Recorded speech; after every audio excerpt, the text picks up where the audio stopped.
alegria é toda minha de ter a oportunidade de estar aqui novamente. Eu já estava com saudade de falar aqui, fiquei toda feliz quando recebi o convite. E o tema dessa noite, fé, mãe da esperança e da caridade, faz parte do capítulo 19 do Evangelho segundo o Espiritismo, no item 11. Mas, só para introduzir, eu vou muito rapidamente passar pelo primeiro capítulo do Evangelho, onde Kardec coloca que a ciência e a religião são as duas alavancas da inteligência humana. Uma revelando as leis do mundo material e a outra as leis do mundo moral. Mas que, apesar disso, durante muito tempo, a ciência e a religião como que se repeliram, porque entre elas faltava um traço de união, diz Kardec. E esse traço só surgiria com o conhecimento das leis que regem o mundo espiritual e as suas relações com o mundo material. Então, a ciência passaria a considerar a transcendência, o espiritual, e a religião deixaria de ignorar as leis da matéria. E, de fato, quando a ciência se voltou, a fé se voltou para a crença, e a ciência não encontrou nada de lógico na fé, começou uma nova era na humanidade. Uma era, e agora entrando no nosso tema, onde a fé que aceita tudo, que não abre espaço para a razão, não tem mais lugar. E Allan Kardec chega a afirmar que esse tipo de fé em demasia pode até ser prejudicial, porque facilmente leva ao fanatismo. E é verdade. Em nome desse tipo de fé, quantas perseguições, quantas guerras, quantas mortes já aconteceram. E para citar um exemplo mais próximo, mais atual e até numa proporção menor, todos os anos, em determinadas épocas, na Semana Santa, por exemplo, quantas pessoas se autoflagelam, ferem os seus corpos, vertem o próprio sangue como forma de provarem a sua fé em Deus. Quando o raciocínio lógico mais simples sobre as lições de Jesus deixa claro que Deus, como Pai amoroso, bom e misericordioso, jamais exigiria o sangue dos seus filhos como demonstração de fé. Até porque esse corpo, nosso corpo físico, nos foi concedido pela misericórdia divina para nos manifestarmos aqui no mundo físico, na condição de encarnados. Ele não nos pertence, mas está sob a nossa responsabilidade. Então, nos cabe cuidar e respeitar profundamente esse envoltório do qual nós sabemos que um dia nós vamos prestar contas. E hoje, a razão já deixa claro que a fé exige sacrifícios, sim, e às vezes até bastante dolorosos, mas que ao invés de maltratarem o corpo, requerem a educação do espírito. E Leon Denis, ele compara essa fé cega, que não questiona nada, a um farol. Mas um farol com uma luz tão tênue que não consegue ultrapassar um nevoeiro. Enquanto que a fé da nova era, a fé esclarecida pela razão, diz ele, é como o foco elétrico que ilumina com luz brilhante toda a estrada a percorrer. Mas, mesmo assim, uma espécie de fé natural sempre vai existir dentro de nós, porque ela faz parte do nosso sentimento inato de ligação com Deus. Inclusive no século IV, Santo Agostinho já dizia que é preciso primeiro crer, para então compreender, mas sobretudo compreender para continuar crendo, para fortalecer a própria fé, para que ela não se cristalize, mas que permaneça sempre exposta aos questionamentos da razão, porque, conforme afirmou Kardec, fé inabalável é somente aquela que pode encarar a razão face a face em todas as épocas da humanidade. E, com certeza, foi essa fé natural que levou aquela mulher, que há 12 anos sofria com hemorragia constante, a procurar por Jesus. Ela sabia por onde o mestre passaria e foi até lá. Mas a multidão era tamanha que tudo o que ela conseguiu foi tocar as suas vestes por trás. E diz o Evangelho que no mesmo instante ela sentiu em seu corpo que estava curada daquela enfermidade. E graças à evolução, graças ao espírito questionador do homem, que quanto mais avança, mais decididamente busca respostas racionais para os fatos à primeira vista inexplicáveis, hoje se sabe que o que aconteceu no caso da mulher hemorroíça e em tantas outras curas de Jesus não foram milagres, no sentido de derrogação das leis naturais, eternas e imutáveis de Deus. E se Jesus não fez milagres, também não são milagrosas tantas curas e libertações de obsessões gravíssimas que acontecem em todos os templos religiosos.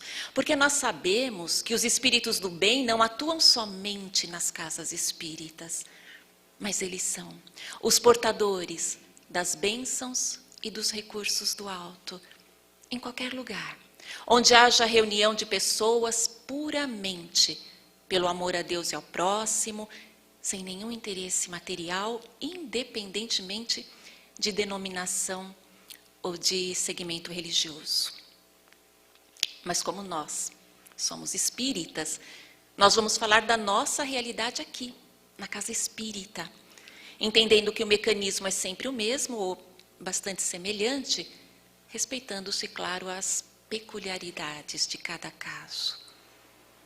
Mas, dentre outros fatores que escapam à nossa percepção e até, evidentemente, ao nosso conhecimento, o fluido magnético do médium, acionado pela sua vontade de praticar o bem, acrescido da fé, da confiança daquele que necessita, esses dois quesitos, coroados pela misericórdia divina, através dos trabalhadores invisíveis, são os realizadores desses feitos maravilhosos, onde cada um exerce o seu papel.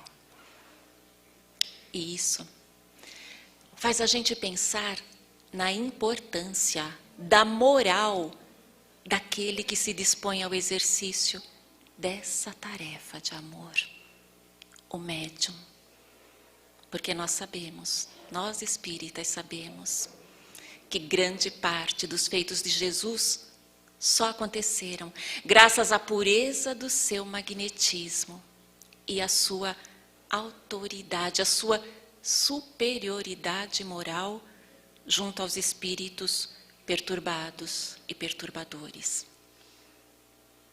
Mas hoje, através do Dr. Sérgio Felipe de Oliveira, que eu imagino que a maioria aqui deva conhecer, um neurocirurgião, grande palestrante espírita, conhecido no Brasil e fora dele, grande cientista, ele estuda a glândula pineal, graças a ele.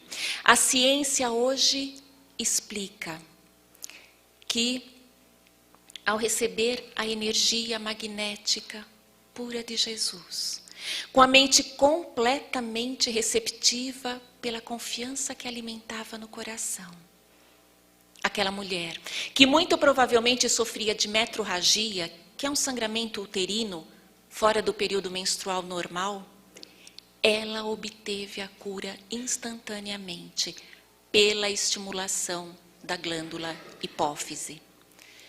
Uma glândula importantíssima, que é responsável por várias funções do organismo, ela fica na direção do céu da boca. E ela produz uma substância chamada ocitocina, que no organismo feminino, dentre outras funções, é responsável pela contração do útero. E como essa região, produtora da ocitocina no cérebro, é bastante ligada à área das emoções, ao sistema límbico, quando ela tocou as vestes de Jesus, absolutamente crente de que iria se curar, ela concretizou de tal modo essa realidade no seu cérebro, essa ideia, que isso, associado ao magnetismo curador do Cristo, foi capaz de provocar o aumento imediato da produção desse hormônio, a ocitocina, contraindo o útero, que parou de sangrar.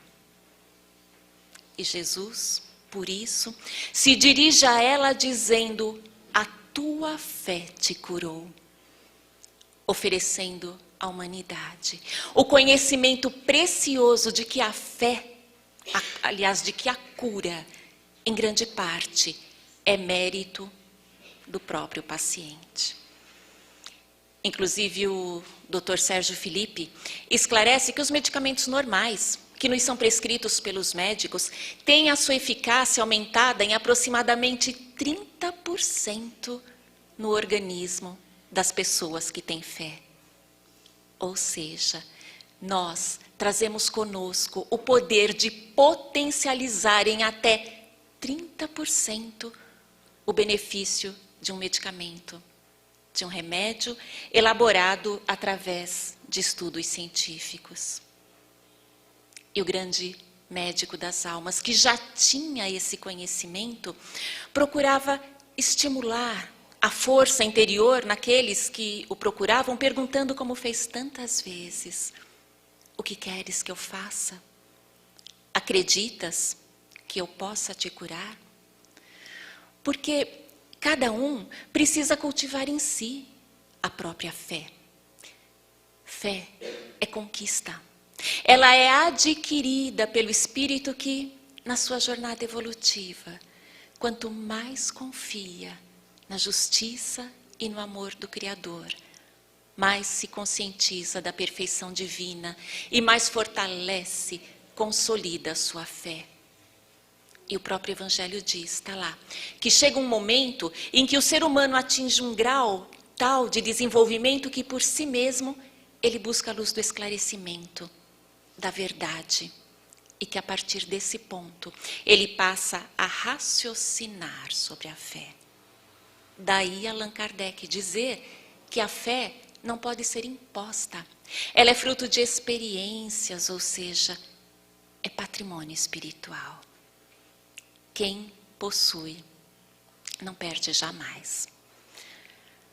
Aqueles que dizem que têm fé, mas que se desesperam diante dos percalços do caminho, são aqueles que creem em Deus, mas não sabem de Deus.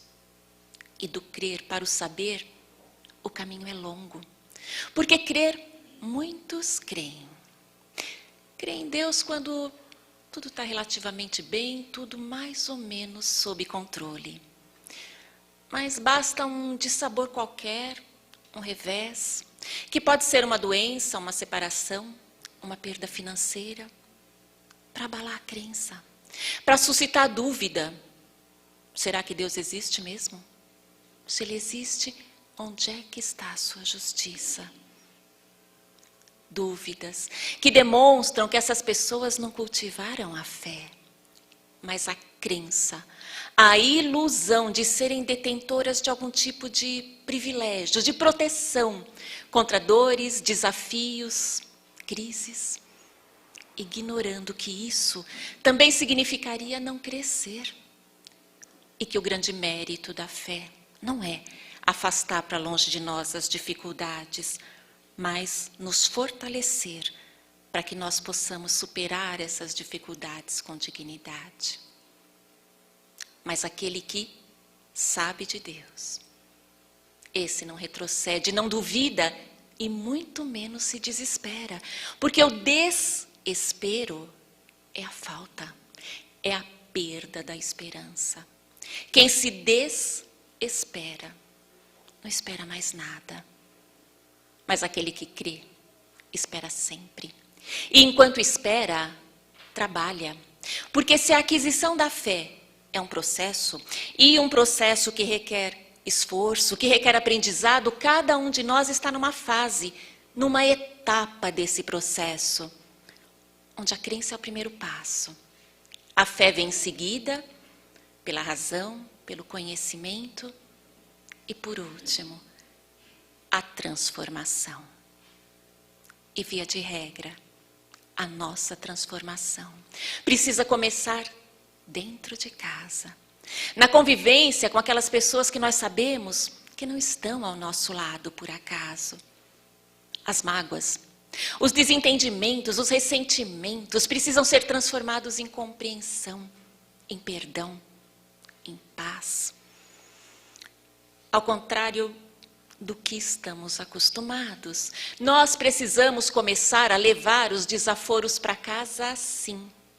Pararmos de sair por aí num mau humor terrível, arrumando briga, confusão no trânsito, hostilizando as pessoas, tudo numa forma equivocada, terrível, numa tentativa inútil de extravasarmos os conflitos que trazemos dentro de nós. Vamos conscientemente extravasar dentro de casa, mas entendendo como extravasar o ato de compartilhar as nossas contrariedades com aqueles que Deus permitiu que fizessem parte da nossa vida, mas sem violência, sem agressões.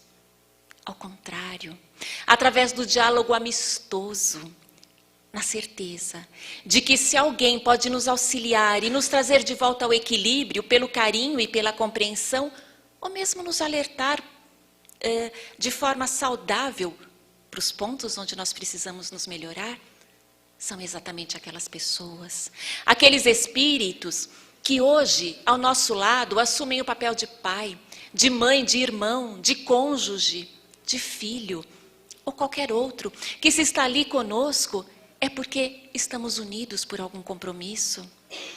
E não importa de que tipo ele seja, nós podemos, devemos e, acima de tudo, nós precisamos agir como se fosse um compromisso de amor. E se tivermos fé, é exatamente isso que vai acontecer. É exatamente assim que vai ser. Hoje, mais do que nunca, nós precisamos cultivar a paz dentro de casa, para que a paz se reflita na sociedade. E para isso, é preciso muita fé. E fé raciocinada, que nos dê força suficiente para lutarmos contra as tendências negativas que nós trazemos dentro de nós, nesse nosso mundo tão conturbado e competitivo, onde os valores do ter teimam em querer sufocar e substituir os valores do ser. Mas, talvez por comodismo, ou porque a nossa fé ainda não esteja tão solidificada, nós muitas vezes menosprezamos o divino que existe aqui dentro. Esquecemos que Jesus continua conosco, que podemos, como em outros tempos, nos dirigir a Ele, como nos dirigimos a um amigo muito íntimo, muito querido, alguém em quem confiamos plenamente e o buscamos em intermediários humanos, no orador, no médium passista, no dirigente da casa espírita. Mas essas pessoas, ainda que sejam extremamente generosas, extremamente sinceras, elas também estão às voltas com as suas dúvidas e com as suas imperfeições. Mas na questão 625 do Livro dos Espíritos, Kardec pergunta: qual o tipo mais perfeito que Deus tem oferecido ao homem para lhe servir de modelo e guia? E o mensageiro celeste respondeu, de forma a ressoar nos ouvidos de toda a humanidade, uma só palavra: Jesus. Ele, e somente Ele, é o modelo e o guia. Só Jesus é o caminho, a verdade e a vida. E seguindo por Ele, nós jamais vamos nos enganar.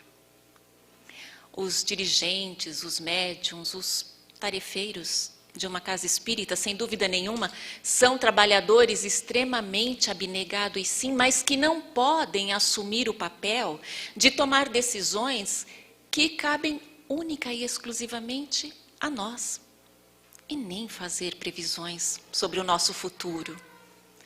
Até porque o nosso futuro nós construímos a cada dia. Mas eles fazem muito mais do que isso, eles vão além, porque sob a orientação e a inspiração dos espíritos do bem, esses irmãos nos doam a energia renovadora, a palavra incentivadora, os ouvidos pacientes, e através da troca, que acontece num trabalho como esse, nos fortalecemos mutuamente, pelo conhecimento e pelo sentimento que une encarnados e desencarnados de boa vontade. Pelo amor de Deus por nós, pelo amor que já conseguimos expandir na direção do próximo, e que é reflexo, é consequência do amor que estamos aprendendo a cultivar por nós mesmos.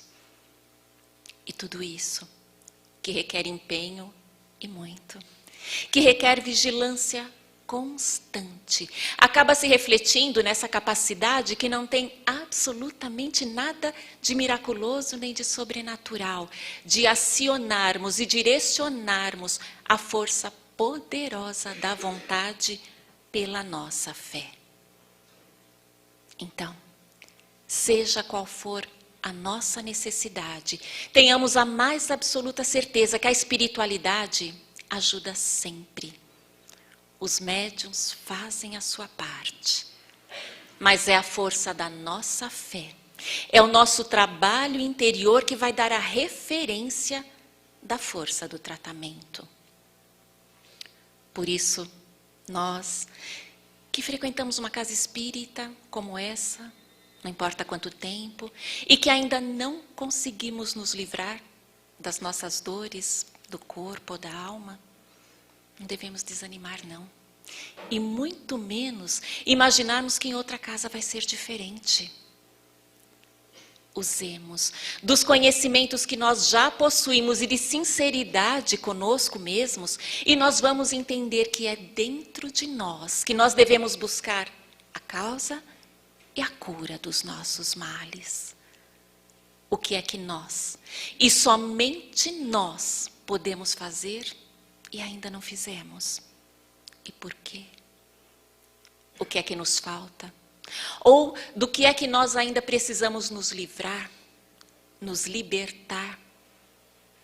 Será que a nossa fé já é capaz de reconhecer tantos recursos e tantas potencialidades que Deus coloca ao nosso dispor todos os dias? Será que nós não estamos mesmo pretendendo repassar a Ele o trabalho que nos cabe para vencermos as nossas aflições? Porque o espírita não pode ser um comodista, o trabalho é incessante.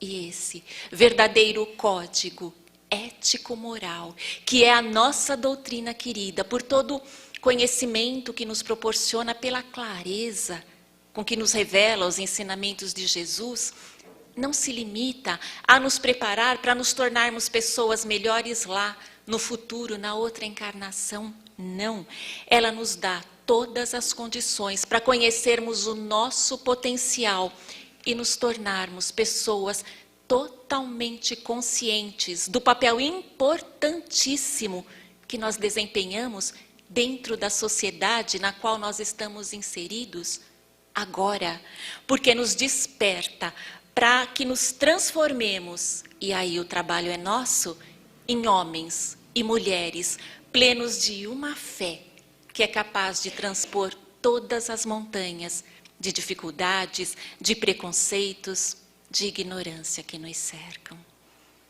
E nós precisamos tanto disso. Porque a falta de fé gera dentro de nós uma angústia terrível. Ela nos mergulha no desalento, na desesperança, que nos afastam de Deus.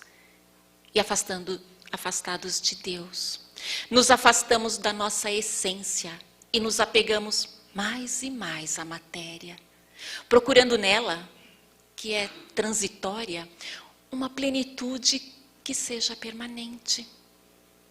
E como isso é impossível, o vazio interior vai ficando cada vez mais insuportável. Mas é justamente nesses momentos de verdadeira tormenta, quando sentimos que mesmo que pudéssemos estar supridos de absolutamente tudo que o mundo físico pode nos oferecer, ainda assim não nos sentiríamos saciados. É nesses momentos que buscamos respostas. Respostas que nós só vamos conseguir através de uma fé que seja muito mais intensa, muito mais profunda do que a simples crença em imagens, em amuletos, em objetos materiais, que são totalmente desprovidos de inteligência e de razão e, por isso mesmo, incapazes de mobilizar recurso contra ou a favor quem quer que seja, de quem quer que seja. Uma fé que, por ter o respaldo da razão, não pode conceber, não pode aceitar a possibilidade de se fazer negociatas com a divindade do tipo: se acontecer exatamente do jeito que eu quero, eu prometo dar algo em troca. As nossas respostas, as respostas que realmente irão nos satisfazer, nós só vamos encontrar nessa união da ciência com a fé, nos mostrando a grandeza, a beleza e o verdadeiro sentido da vida. E essa fé esclarecida não é nenhuma invenção do Espiritismo, não. Ela nos vem de Jesus, dos ensinamentos do Evangelho. Foi Ele quem introduziu a fé no campo até então puramente, quem introduziu a razão no campo até então puramente emocional da fé. Como grande educador de almas, através de perguntas simples e de exemplos que faziam parte do cotidiano daquelas pessoas, Jesus, fazendo com apelos suaves ao raciocínio, levava os seus ouvintes ao entendimento lógico e racional dos fatos, cada um dentro da sua capacidade de compreensão. E é por isso que a doutrina espírita também tem essa característica e nem poderia ser diferente, já que coube ao Espiritismo o papel de reviver o cristianismo em toda a sua pureza e em toda a sua simplicidade. Fé significa fidelidade. Fidelidade aos nossos caminhos como espíritos eternos, fidelidade às leis de Deus, porque é através delas que Deus se manifesta. E Deus é movimento, Ele cria incessantemente. Novos mundos se formam, outros se transformam, novas galáxias, novas constelações são descobertas pela ciência. E nesse mundo de formações, de mudanças, transformações, a nossa fé não pode se resumir em conformação. Somos seres humanos, criaturas maravilhosas de Deus, e o papel do Filho diante dos desígnios do Pai é o da resignação, na forma que Paulo nos ensinou quando disse: não vos conformeis com o mundo, mas transformai-vos pela renovação do vosso entendimento, ou seja, buscando a verdade que liberta, renovando pensamentos e atitudes, dando sempre o nosso melhor em tudo o que fizermos, cumprindo de forma íntegra o nosso papel na sociedade, como cidadãos e como cristãos.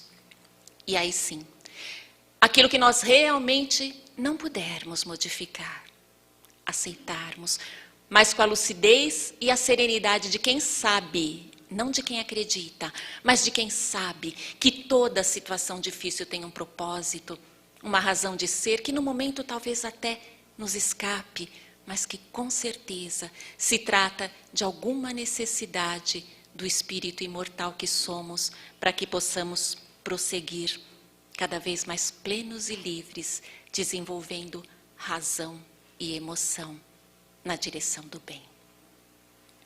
Mas, se a nossa fé ainda se resume em vir ao centro uma vez por semana, torcendo para a palestra ser bem rapidinha e chega logo a hora do passe, se ainda nos dirigimos ao Pai só para pedir, e pedir através de rezas decoradas, se ainda nos decepcionamos com Deus e maldizemos a vida, quando as coisas não saem exatamente da forma que nós tínhamos planejado, então pouco nos serve essa fé.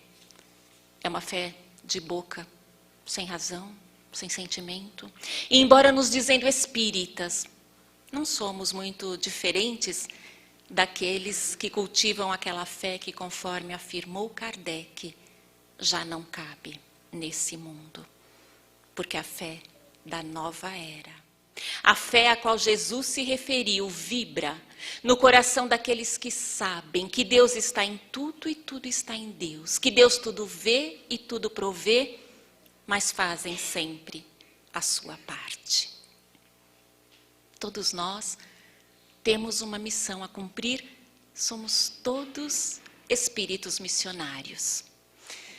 Se ainda não descobrimos qual é a nossa missão, não devemos nos preocupar com isso, não. Conhecê-la ou não é absolutamente irrelevante. Nós devemos, sim, nos esforçar para cumpri-la, para sermos fiéis à nossa destinação. E nós estamos sendo fiéis à nossa destinação quando respeitamos o trânsito, quando selecionamos e recolhemos e selecionamos o lixo, quando zelamos pelos bens públicos, quando usamos com responsabilidade os recursos naturais, a água, por exemplo, quando respeitamos os animais e as plantas, a fauna e a flora, porque é nas nossas atitudes diárias, nas mais íntimas, nas mínimas, que nós demonstramos a nossa fé. Fé, que quando cada um faz a sua parte, cumpre o seu papel, estamos nos aliando à natureza, estamos interagindo de forma viva e saudável com esse planeta querido que nos acolhe e nos oferece todos os recursos de que necessitamos para cumprirmos a nossa missão, seja ela qual for. Mas o tema fala de fé, esperança e caridade. Que mais do que 3 virtudes, são 3 atitudes cheias de amor, de vitalidade e totalmente interligadas. Porque a verdadeira caridade considera como irmãos mesmo aqueles que não têm fé. E a verdadeira fé sabe que a evolução daqueles que ainda não foram despertados para a caridade é só questão de tempo. E quem adquiriu a fé e pratica a caridade é sempre uma fonte viva e inesgotável de esperança. E eu então concluo com uma mensagem do espírito Eurípides Barçanufo, onde ele mostra o papel da doutrina espírita no despertamento da nossa fé. A importância da caridade, muito mais para quem pratica do que para quem recebe, e do quanto nós, espíritas, precisamos manter intensa, brilhante, a luz da esperança. De uma forma linda, ele nos alerta que nesses momentos difíceis, momentos que precedem mesmo as grandes transições, quando a cada dia nós somos surpreendidos com notícias, com fatos que nos chocam profundamente, uma onda de pessimismo e de desalento insiste em se espalhar pelo nosso país. E de tal forma que mesmo aqueles que estão bem intencionados, muitas vezes se sentem sufocados nos seus bons propósitos. Mas que cabe a nós aos espíritas o dever urgente de lutar, de trabalhar para modificar esse clima espiritual tão sombrio. Nós temos o dever inadiável, diz Dr. Eurípides, de transmitir bom ânimo, de reaquecer esperanças e despertar a fé. A espiritualidade conta com cada centro, com cada médium e trabalhador, com cada um de nós, para que haja uma renovação dessa psicosfera tão sombria. E para que as pessoas realmente necessitadas encontrem nas casas espíritas um clima de paz, de otimismo e de esperança. O grande apóstolo da caridade nos exorta a sermos solidários sempre com a dor do próximo, a fazermos por ele tudo o que estiver ao nosso alcance, mas principalmente a transmitir os esclarecimentos que a nossa doutrina espírita nos proporciona. O mundo não é uma nau à deriva. Jesus está no leme. Chega de dúvidas, chega de incertezas que só retardam o avanço e prejudicam o trabalho. Porque se o Brasil é o coração do mundo, ele só será a pátria do Evangelho quando esse Evangelho for sentido e vivido com fidelidade por cada um de nós. Que Jesus nos abençoe. Muito obrigada pela atenção de vocês.